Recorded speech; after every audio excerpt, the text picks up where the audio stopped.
सन 1857 में हो रहे स्वतंत्रता संग्राम ने वो ताबूत तैयार किया जिसमें अंग्रेजों की गुलामी को दफन होना था।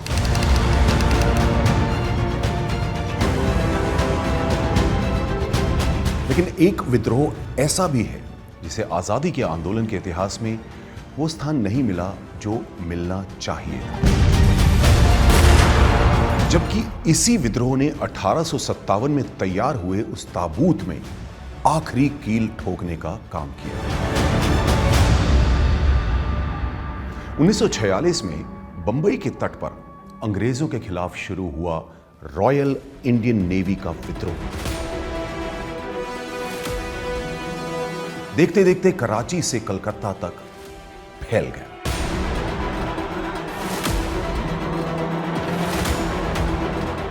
ऐसा पहली बार हुआ था जब देश भर में तैनात 60 नौसेना के जहाजों के 10,000 नौसैनिकों ने एक साथ हुंकार भरी और आसमान भारत छोड़ो और जय हिंद के नारों से गूंज उठा।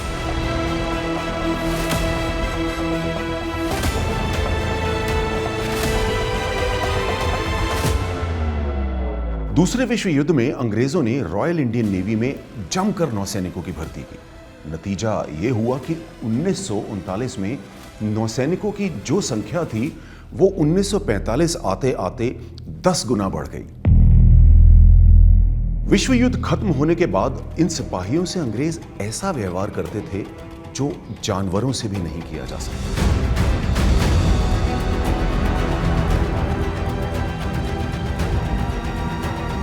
जहाजों पर तैनात सिपाहियों के मन में गुस्सा बढ़ रहा था और इस गुस्से के बारूद में चिंगारी लगी 16 जनवरी 1946 को, जब बंबई के बंदरगाह पर भूखे नौसैनिकों के सामने राशन के नाम पर बासी दाल और कच्ची रोटियां डाल दी गई।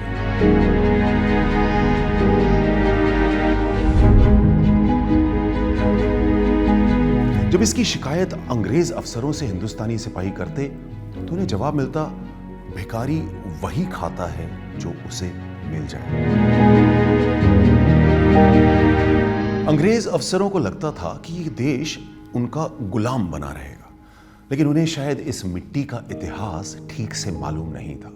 यह देश महाराणा प्रताप का देश है। यह देश सिकंदर की बेहिसाब फौज के आगे सीना तान कर खड़े पोरस का देश है। इस देश की मिट्टी में वो जादू है कि मुट्ठी में लेते ही सिर अपने आप गर्व से ऊंचा हो जाता है, और इसी आत्मसम्मान का अंग्रेज अफसर बार बार अपमान कर रहे थे।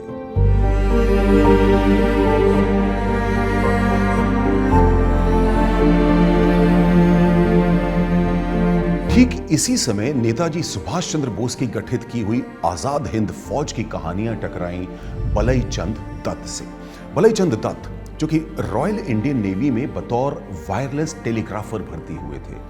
दत्त बंबई बंदरगाह के जंगी जहाज HMIS तलवार पर तैनात थे। अपने दोस्त सलिल शाम से दत्त ने बर्मा में INA के सिपाहियों की वीर गाथा सुनी और फिर HMIS तलवार की कैंटीन में धीरे धीरे विद्रोह का ताना बाना तैयार होने लगा।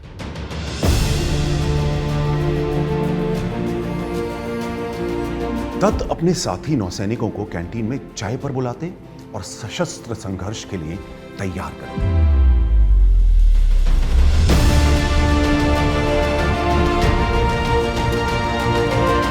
2 फरवरी 1946 को दत्त की सुलगाई आग ने असर दिखाना शुरू किया। नेवी के कमांडर इन चीफ HMIS तलवार का दौरा करने वाले थे। BC दत्त और उनके साथियों ने उस प्लेटफॉर्म पर भारत छोड़ो और जय हिंद लिख दिया जहां से कमांडर इन चीफ सलामी लेने वाले थे।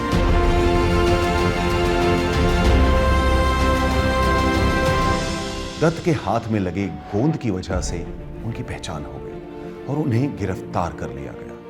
18 फरवरी 1946 को HMIS तलवार पर विद्रोह की कमान संभाली MS खान ने।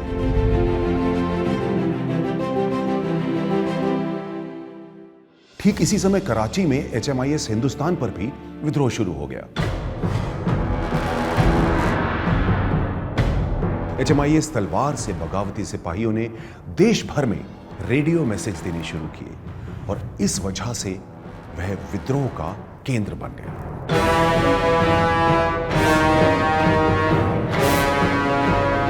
दत्त की आवाज अब हजारों आवाजों के साथ बुलंद होकर गूंज रही थी।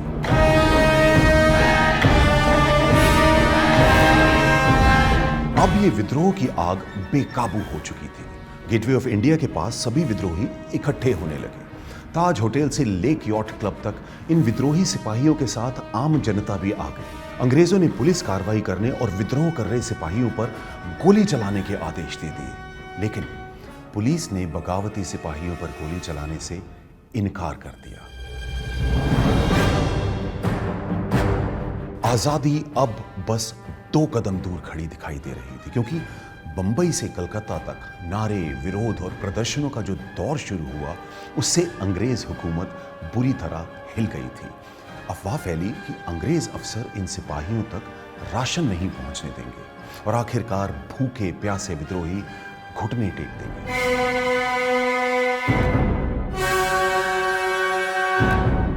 लेकिन आम जनता के भीतर जो आजादी की लहर उठी थी, वो अब शांत होने वाली नहीं थी। गेटवे ऑफ इंडिया पर आम जनता फल, अनाज लेकर पहुंच गई। दुकानदारों ने सिपाहियों के लिए अपनी अपनी दुकानों के दरवाजे खोल दिए। खाने पीने के सामान का कोई पैसा इन विद्रोही सिपाहियों से कोई नहीं लेता था। क्लेमेंट एटली की ब्रिटिश सरकार सदमे में थी। रॉयल इंडियन नेवी के flag officer in command admiral J.H. Godfrey को यह विद्रोह रोकने का फरमान मिला और विद्रोहियों को एडमिरल की सख्त चेतावनी जारी हो गई।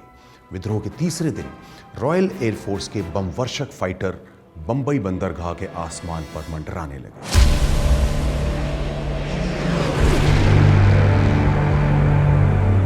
उधर कराची में HMIS हिंदुस्तान के विद्रोहियों और अंग्रेजों के बीच में गोलीबारी शुरू हो गई। गोलियां खत्म होने तक विद्रोही सिपाही लड़ते रहे, लेकिन आखिरकार HMIS हिंदुस्तान पर अंग्रेजों का वापस कब्जा हो गया। विद्रोह के चौथे दिन अंग्रेजों की तरफ से बंबई के बगावती सिपाहियों की मांगे मान लिए जाने का वादा हुआ।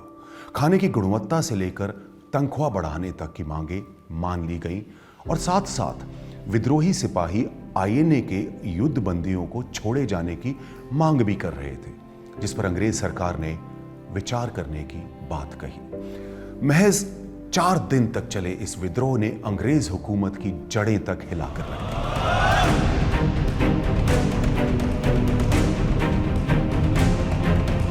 अंग्रेज ये बात अच्छी तरह समझ चुके थे कि अब भारत को उसकी आजादी से वो ज्यादा दूर नहीं रख सकते। इस विद्रोह ने यह साबित किया कि अगर भारतीय एक हो जाएं तो उनके सामने अंग्रेज टिक नहीं सकते। बगावती कमेटी की तरफ से जो आखिरी बयान जारी हुआ था, वो था, हमारा विद्रोह इस देश के लिए ऐतिहासिक साबित हुआ है। ये पहली बार हुआ है कि सेना और आम जनता का खून एक साथ एक संघर्ष के लिए बहा। हम सैनिक इस बात को कभी नहीं भूलेंगे। जय हिंद।